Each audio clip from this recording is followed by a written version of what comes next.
नमस्कार, अपना एमपी देख रहे हैं आप। मैं हूं आपके साथ प्रशांत कटारे और बुलेटिन की शुरुआत भोपाल से आई बड़ी खबर के साथ। कमिश्नर कलेक्टर कॉन्फ्रेंस हो रही है इस वक्त भोपाल में। सीएम शिवराज की मौजूदगी में कॉन्फ्रेंस जारी है। सीएम शिवराज विभिन्न विषयों की समीक्षा कर रहे हैं। इस कॉन्फ्रेंस में विकास कार्यों एवं योजनाओं की समीक्षा हो रही है। मंत्रालय में जारी है इस वक्त कलेक्टर कमिश्नर कॉन्फ्रेंस। पेसा नियम 2022 के प्रभावी क्रियान्वयन पर भी मुख्यमंत्री चर्चा कर रहे हैं। नए जल जीवन मिशन के क्रियान्वयन की समीक्षा भी हो रही है। सीएम राइज स्कूलों के संचालन की समीक्षा की जा रही है। सार्वजनिक वितरण प्रणाली की भी समीक्षा मुख्यमंत्री कर रहे हैं। और इतना ही नहीं, मुख्यमंत्री कन्या विवाह निकाह योजना के क्रियान्वयन की भी समीक्षा जारी है। तो कलेक्टर कमिश्नर कॉन्फ्रेंस में मुख्यमंत्री सरकार की तमाम योजनाओं पर चर्चा कर रहे हैं, समीक्षा कर रहे हैं। भोपाल में इस वक्त ये कलेक्टर कमिश्नर कॉन्फ्रेंस हो रही है। विकास कार्यों और योजनाओं की समीक्षा कर रहे हैं मुख्यमंत्री। और मुख्यमंत्री शिवराज सिंह ने स्मार्ट सिटी पार्क में पौधारोपण किया। यहां उन्होंने अपने बयान में कहा कि कमिश्नर कलेक्टर कॉन्फ्रेंस में जनहित से जुड़े मुद्दों को लेकर आज चर्चा की जाएगी। कलेक्टरों के नवाचार के साथ प्रशासनिक क्षेत्र में स्वस्थ प्रतिस्पर्धा पर फोकस होगा। कमलनाथ पर तंज कसते हुए कहा कि उनका वचन पत्र झूठ का पुलिंदा है। 1.25 साल में कोई भी वचन पूरा नहीं किया। यदि किया है तो कमलनाथ जी बताएं। वहीं उन्होंने आज फिर कमलनाथ से एक और सवाल पूछा है। सीएम ने पूछा कि कमलनाथ जी बताएं कि उनके कार्यकाल में खराब हुई फसलों को लेकर उन्होंने क्या किया। फसल बीमा योजना के तहत कितने किसानों को लाभ मिला।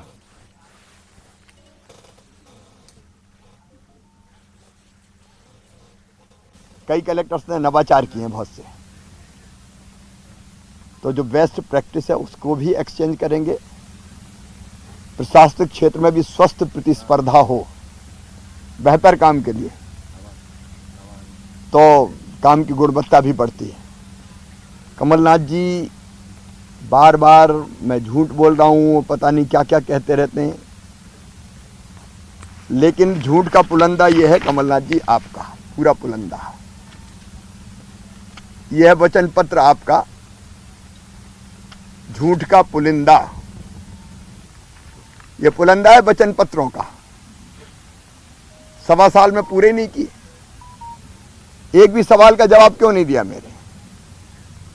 मैं कह रहा हूं आप झूठ बोल रहे हो। इतनी चीजें आपने कही थी, एक नहीं की, और आप मुझे झूठा कहते हैं। जवाब तो देना पड़ेगा कमलनाथ जी, जनता की अदालत में। आज मैं एक सवाल और पूछ रहा हूं। आपने ये कहा था फसल बीमा योजना के बारे में कि ग्राम सभा की अनुशंसा पर फसल बीमा का लाभ किसान को देंगे। क्या ग्राम सभा की अनुशंसा, इतनी बार नुकसान हुआ, आपने ली? एक नया पैसा आपने दिया फसल बीमा योजना का? आपने तो फसल बीमा योजना में आधार ही ऐसे बना दिए थे कि किसान को पैसे ही ना मिले। और प्रदेश में विधानसभा चुनाव नजदीक आते पुराने वादे याद आने लगे। सीएम शिवराज सिंह चौहान ने कमलनाथ के 18 महीने की सरकार के दौरान किए गए वादों पर एक के बाद एक सवाल दागे हैं। वहीं सीएम शिवराज के चौथे सवाल पर कमलनाथ का ट्वीट आया है। कमलनाथ ने सीएम शिवराज पर निशाना साधते हुए लिखा कि कुछ लोग इतने झूठ बोलते हैं कि उन्हें देखकर झूठ भी शर्मा जाए। साथ ही उन्होंने बीजेपी के दृष्टि पत्र में किए गए वादों पर सवाल किया। आगे बढ़ेंगे। गृहमंत्री नरोत्तम मिश्रा ने कमलनाथ पर फिर से तंज कसा है। उन्होंने अपने बयान में कहा कि सीएम शिवराज कमलनाथ से सवाल कुछ करते हैं और जवाब कुछ मिलता है। प्री एग्जाम में कमलनाथ की ये स्थिति है तो आने वाले विधानसभा चुनाव में बोर्ड एग्जाम में कमलनाथ की क्या स्थिति होगी। वहीं उन्होंने भारत जोड़ो यात्रा पर कहा कि कश्मीर में पहले आग बरसती थी, अब बर्फ बरस रही है। कांग्रेस विधायक लक्ष्मण सिंह के पुलिस और सेना के लिए आभार जताने पर कहा कि किसी ने तो शुरुआत की। वहीं बजट को लेकर कहा कि एमपी का बजट अच्छा होगा। ये कमलनाथ जी की स्थिति, ये प्री मेडिकल एग्जाम में ही फेल हो रहे हैं। वो बोर्ड का एग्जाम जब आएगा, विधानसभा का चुनाव, तब उनकी क्या स्थिति बनेगी, इससे अंदाज आप कर सकते हो। किसानों का सवाल पूछा और जवाब दे रहे हैं वो जननी एक्सप्रेस का। इससे आप समझ जाएं कमलनाथ जी हमारे बुजुर्गवार नेता हैं, कहीं ना कहीं चूक तो कर ही रहे हैं।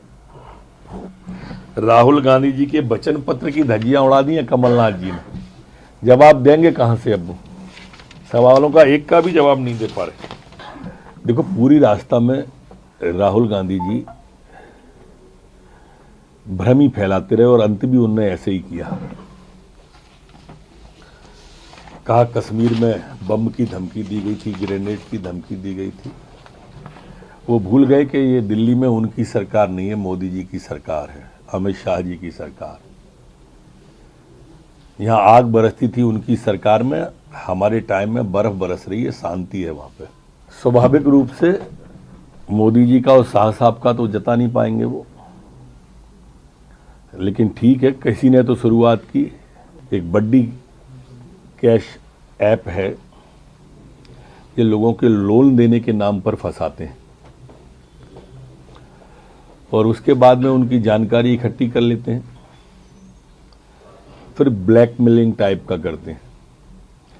थाईलैंड से इनके कनेक्शन हैं जहां पर पैसा भी ट्रांसफर हो जाता है। ये इंस्टेंट लोन ऐप है। अभी इसकी एक शिकायत आई थी रंजीत सिंह जी के द्वारा, लोन पूरा चुकाने के बावजूद भी ये उसे थ्रेट कर रहे थे, ब्लैकमेलिंग कर रहे थे। इसके 2 आरोपी संजय नारायण और वैभव पवार की गिरफ्तारी की जा चुकी है। मैं उम्मीद है कि मध्य प्रदेश के लिए काफी अच्छा बजट होगा। अनुराग श्रीवास्तव, न्यूज 18 संवाददाता हमारे साथ जुड़ गए। अनुराग, चुनावी साल है तो सवाल जवाब चलते रहेंगे, सवालों का जवाबों का दौर भी चल रहा है। फसल बीमा को लेकर सवाल उठाए गए हैं, क्या इसमें नुक्स नजर आते हैं या निकालते हैं?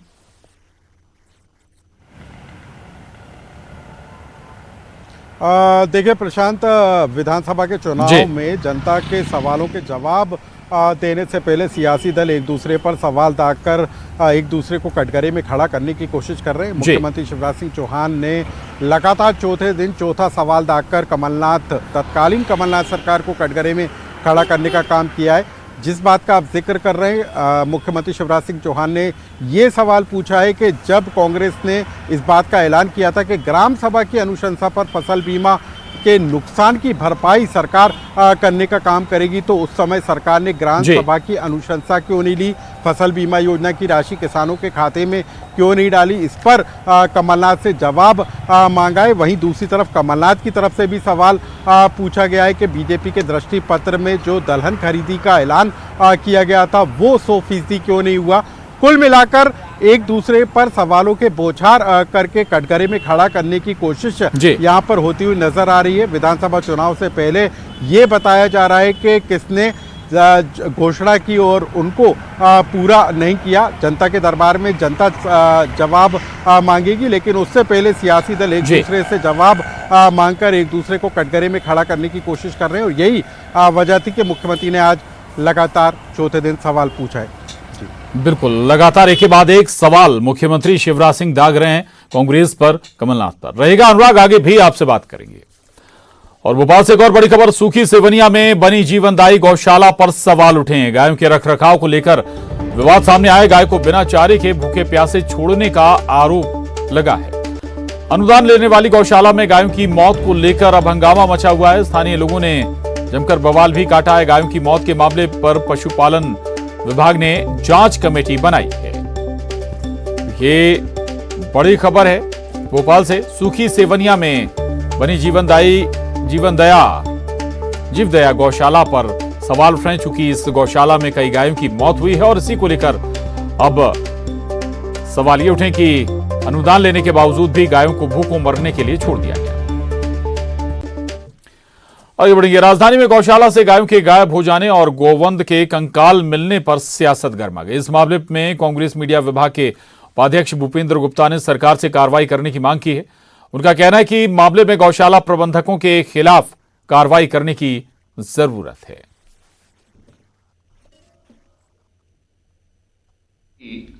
जीवदया गौशाला से लगभग 2000 गायें गायब हैं और गौरक्षा के नाम पर बनी सरकार चैन से सो रही है? कौन इसकी जांच करेगा? सैकड़ों जो गौ कंकाल वहाँ पर पड़े हुए हैं और जिस तरह से सार्वजनिक रूप से मृत गायों के चमड़े उतारे जा रहे हैं, ये मध्य प्रदेश की राजधानी में ये नज़ारा जब है तो ये सरकार क्या गौ रक्षा की सरकार है? रोज नया नारा लगाकर कि हम अब गौ संवर्धन के लिए बोर्ड बनाएंगे, गौ के लिए बिहार बनाएंगे, और उसके बाद परिस्थिति ये राजधानी के अंदर, इसकी जांच कौन कराएगा? कांग्रेस पार्टी मांग करती है कि सरकार तत्काल इसकी जांच करके और इन गायब गायों का पता नहीं लगाती है तो कांग्रेस जो है उनको एक्सपोज करेगी, प्रदर्शन करेगी और सरकार के इस दुरंगे चेहरे की चूल्हे हिला देगी।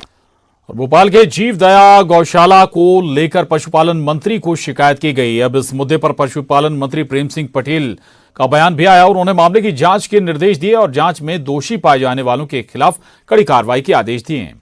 बता दें कि गौशाला में गायों के शव के कंकाल मिलने का मामला सामने आया था।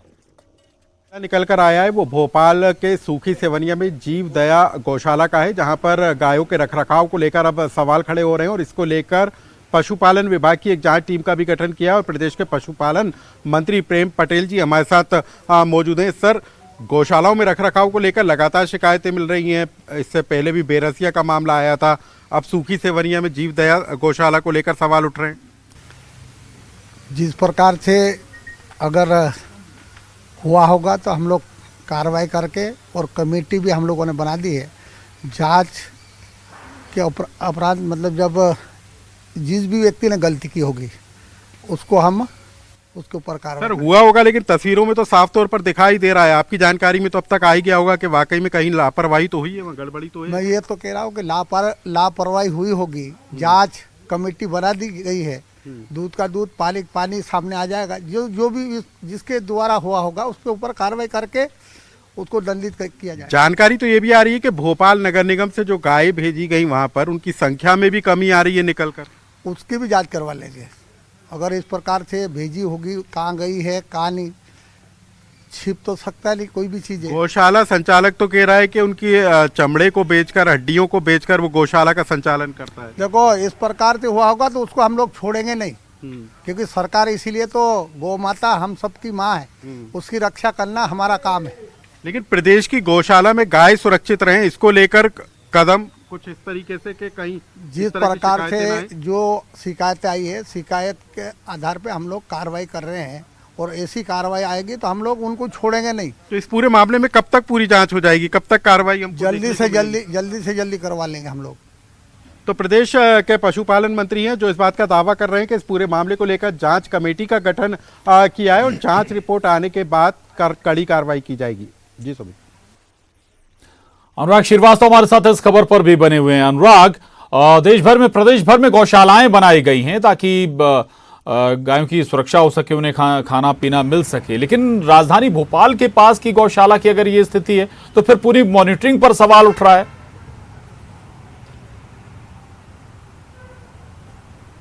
बिल्कुल प्रशांत, देखिए खुले में घूमने वाली जो मवेशी होते हैं उनको पकड़कर भोपाल नगर निगम जो है जीव दया गौशाला में ट्रांसफ़र कर देता है, लेकिन वहाँ पर जितनी गायों को भेजा गया है उतनी संख्या में गाय मौजूद नहीं है। और जो तस्वीरें निकल कर आई हैं, जिस तरीके से गायों के हड्डी और चमड़ा निकालने की बात निकल कर सामने आई है, उससे साफ तौर पर ये जाहिर होता है कि कहीं ना कहीं गाय के चमड़े की तस्करी या गाय की तस्करी तो वहाँ पर नहीं की जा रही है, गाय को चारा वहाँ पर नहीं दिया जा रहा। इस तरह की कई शिकायतें निकलकर सामने आई हैं। हालांकि सरकार कह रही है कि इस पूरे मामले को लेकर कमेटी का गठन कर दिया है, जांच कमेटी की रिपोर्ट आने के बाद एक्शन लिया जाएगा, लेकिन साफ तौर पर तस्वीरों में नजर आ रहा है कि बड़े पैमाने पर गौशाला में गड़बड़ी की जा रही है। बताया ये भी जा रहा है कि गौशाला का अनुदान मिलता है, उसके बावजूद गायों के रखरखाव में एक बड़ी लापरवाही बरती गई है। तो इस पूरे मामले ने अब सियासी रंग जरूर ले लिया है, लेकिन सरकार कह रही है कि इस पूरे मामले में एक्शन जल्द से जल्द होगा। जी बिल्कुल जांच कराई जाएगी। सरकारी अनुदान लिया जा रहा है लेकिन गायों को या कहीं की खाना पीना नहीं दिया जा रहा और इसी की वजह से ये तस्वीर सामने आई। बहुत शुक्रिया अनुराग जानकारी के लिए। आगे बढ़ेंगे। सिवनी जिले में धर्मांतरण का मामला सामने आया है। जिले के बंडोल थाना क्षेत्र के गोरखपुर गांव में एक ईसाई परिवार पर स्थानीय लोगों ने ये आरोप लगाया है। इन आरोपों को लेकर विभिन्न हिंदू संगठनों ने बंडोल थाने में लिखित शिकायत दर्ज कराई है। हिंदू संगठनों का कहना है कि आरोपियों के द्वारा क्षेत्र के लोगों को शिक्षा, इलाज और अन्य मदद का लालच देकर और गुमराह कर उनका धर्म परिवर्तन कराया जा रहा है। हिंदू संगठनों की शिकायत पर पुलिस ने एक आरोपी के विरुद्ध मध्य प्रदेश धार्मिक स्वतंत्रता अध्यादेश 2020 के तहत मामला दर्ज कर जांच शुरू कर दी है।